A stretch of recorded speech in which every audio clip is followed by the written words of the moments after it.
Hello students, welcome in our next video related with the chemistry class 10th chapter metals and non-metals. In this video we will do a very important concepts related with your NCERT. That is very important for the board exam, coming board exam. So let's start metal and non-metal. So first of all, physical properties of metal. Physical properties of metals that you can feel, you can touch, you can see. So that's first the lustrous.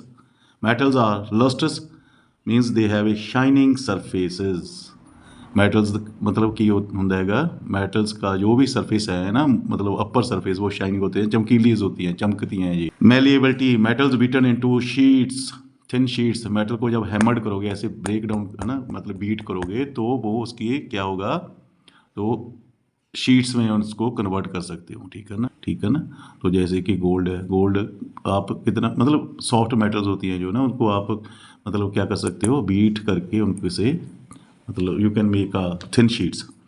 उसके बाद आ गई उसकी ductility. Ductility का मतलब होता है drawn, मतलब क्या है कि मेटल्स को ऐसे खींचकर उनकी क्या वायर्स बना सकते हैं उनकी. तो conductor of heat, metals are good conductor of heat and electricity also. Metals में से करंट भी पास होता है, मेटल में से हीट भी पास होती है.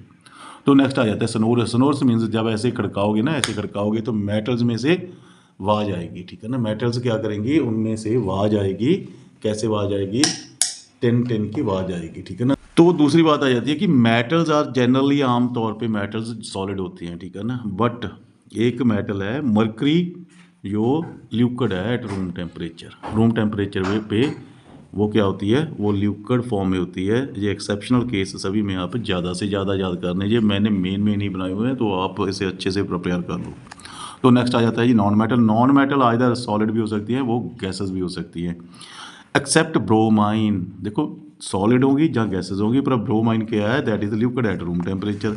तो नेक्स्ट आ गया जी non metals are non lustrous होती है, बट उसमें एक एक्सेप्शनल केस है, यहाँ आयोडीन है. आयोडीन क्या है, लस्ट्रस नॉन मेटल है. तो non metal produce acidic oxide when dissolves in water. तो non metal acidic oxide produce करती है जब वो पानी में डिजॉल्व करती है. अब आ जाओ, मेटल है high melting and boiling points. Melting and boiling point जो मेटल्स होता है उनका ज़्यादा होता है, एक्सेप्ट गैलियम एंड सीजियम. तो इनका जो मेल्टिंग पॉइंट है वेरी लो है. जब आप इनको हथेली पे रख लोगे ऐसे, तो हथेली पे वे मेल्ट हो जाएगी आपकी थोड़ी सी हीट के साथ, आपकी बॉडी की हीट के साथ ही ये मेल्ट हो जाएगी. ठीक है ना.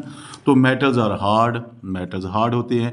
ठीक है ना. सभी मेटल्स बहुत हार्ड होती हैं. आप आयरन देख लो कितना हार्ड है. बट एक्सेप्ट कौन सा, सोडियम हो गया, पोटाशियम हो गया, लिथियम हो गया. These are very soft, you can cut them with knife. चाकू के साथ उनके कट भी कर सकते हो. नेक्स्ट आ गया जी chemical properties of metal. Chemical properties में क्या है कि मेटल कंबाइन करती है ऑक्सीजन के साथ to form a metal oxide. जैसे कि कॉपर ऑक्सीजन के साथ कंबाइन हुआ है तो कॉपर ऑक्साइड बना लिया. एल्युमिनियम ऑक्सीजन के साथ कंबाइन हुई तो एल्युमिनियम ट्राईऑक्साइड बन गया. तो मेटल ऑक्साइड्स बनाते हैं किसके साथ, ऑक्सीजन के साथ. तो जो मेटल ऑक्साइड्स होते हैं वो बेसिक इन नेचर होते हैं. उसके बाद क्या है कि बट सम मेटल ऑक्साइड्स, कुछ मेटल ऑक्साइड, देखो metal oxide basic in nature होते हैं मोस्टली. तो सम मेटल ऑक्साइड सच है, जैसे कि एल्युमिनियम है, जिंक है, इनके जो ऑक्साइड्स हैं वो एसिडिक भी है as well as basic भी. Such metal oxide which react with both acids and bases to produce salt and water are called amphoteric oxides. है कि metals such as potassium and sodium are more reactive with the oxygen. They catch fire if they remain in open.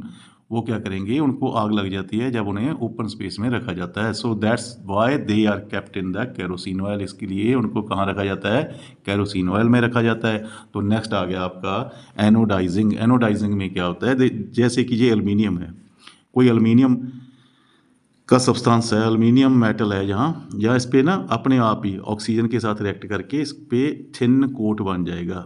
Thin coat, पतला सा oxygen का coat, oxide layer बन जाएगी. ठीक है ना. तो उस ऑक्साइड लेयर को अब क्या किया जाता है, थिक किया जाता है by the passing of electric current. वो ऑक्साइड लेयर को थिक क्यों किया जाता है, so that it can be prevented. So you can say the aluminium metal can prevented from being corroded. तो उसे करोजन से बचाने के लिए उसके ऊपर एक thin layer of oxide thin layer of oxide form की जाती है, ठीक है ना। वो कैसे की जाती है, वो electrolysis process by passing the electric current. वो एक उसे इलेक्ट्रिक करंट पास करके मतलब एक सेटअप किया जाता है, उसमें से उसे क्या लिया जाता है, जैसे ये एल्युमिनियम रॉड है, तो एल्युमिनियम रॉड है ये, तो इसे क्या लिया गया, एनोड। देखो यहाँ पॉजिटिव करंट इसमें से पास हो रहा है, यहाँ पॉजिटिव करंट है, यहाँ नेगेटिव है। तो इसमें क्या है, ये इस बीकर में क्या है, सल्फ्यूरिक एसिड डाला हुआ है। तो सल्फ्यूरिक एसिड ब्रेक डाउन होगा, इलेक्ट्रोलाइसिस होगा सल्फ्यूरिक एसिड का। तो इसमें से क्या निकलेगा, सल्फ्यूरिक एसिड में से ऑक्सीजन गैस है, उसके जो बबल्स निकलने शुरू हो जाएंगे। तो वो बबल्स कहाँ आ जाएंगे, they will stick with the aluminium in the form of oxide layer. वो क्या फॉर्म करेंगे, ये बबल्स है ना जो सारे, वो एल्युमिनियम के साइड पे ऐसे कोट बना लेंगे, ऑक्साइड लेयर का कोट बना लेंगे। ऑक्सीजन के जो बबल्स हैं वो एल्युमिनियम के यहाँ कोट बना लेंगे। एल्युमिनियम, वो ऑक्सीजन कहाँ से आई, इलेक्ट्रोलाइसिस हुआ सल्फ्यूरिक एसिड का। सल्फ्यूरिक एसिड में का जब इलेक्ट्रोलाइसिस हुआ तो यहाँ से ऑक्सीजन आया, तो यहाँ पॉजिटिव चार्ज है, ऑक्सीजन मूव कर जाएगी कहाँ, इस एल्युमिनियम पॉजिटिवली चार्ज एल्युमिनियम के पास, तो एल्युमिनियम ऑक्सीजन के एटम पे यहाँ नेगेटिव चार्ज होगा, तो यहाँ एक ऑक्साइड लेयर बना लेगी, ठीक है ना। तो ये लेयर, इस प्रोसेस को हम एनोडाइजिंग बोलते हैं। इस प्रोसेस को क्या बोलेंगे, एनोडाइजिंग। ये प्रोसेस क्या करेगा, प्रिवेंट द क्रोजन, ये एल्युमिनियम को क्रोजन से बचाता है, ठीक है ना। दूसरा next, metal react with water to give metal oxides and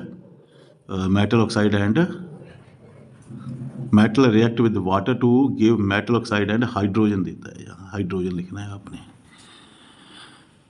तो क्या करते हैं, मेटल वाटर के साथ, कुछ मेटल्स वाटर के साथ रिएक्ट करते हैं, वो क्या फॉर्म करेंगे, मेटल ऑक्साइड भी फॉर्म करेंगे, उसके साथ वाटर हाइड्रोजन गैस लिबरेट करेंगे। जैसे कि यहाँ देखो zinc plus water give rise to zinc oxide and liberate hydrogen gas, ठीक है ना।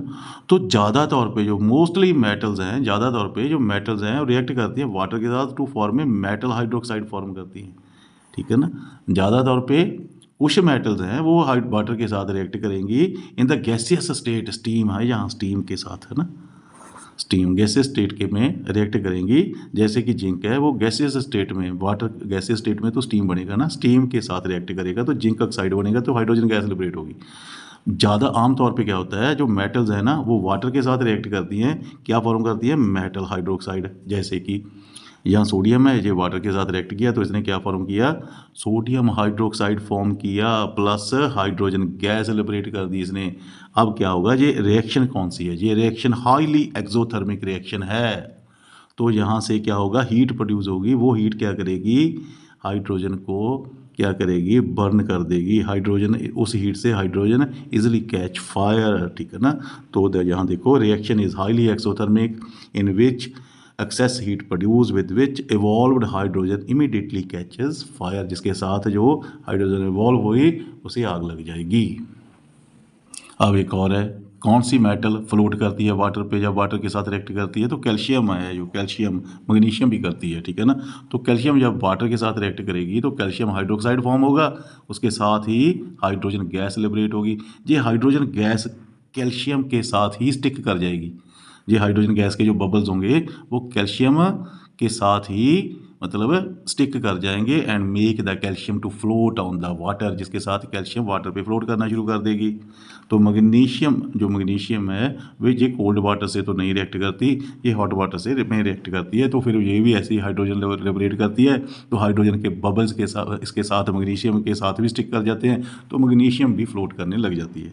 जैसे कि metal such as lead, copper, silver, gold do not react with water at all, ये कभी भी रिएक्ट नहीं करते वाटर के साथ। तो नेक्स्ट वीडियो में हम करेंगे reaction of metal with acids and other. तो नेक्स्ट वीडियो में हम पूरा चैप्टर कंप्लीट कर देंगे। तो वीडियो अच्छी लगी तो ज़रूर लाइक करना एंड सब्सक्राइब करो चैनल को। सो मिलते हैं फिर नेक्स्ट वीडियो के में। तो ये कंसेप्ट सारे आपके मतलब वेरी इंपॉर्टेंट कंसेप्ट हैं related to your board exams. So thank you.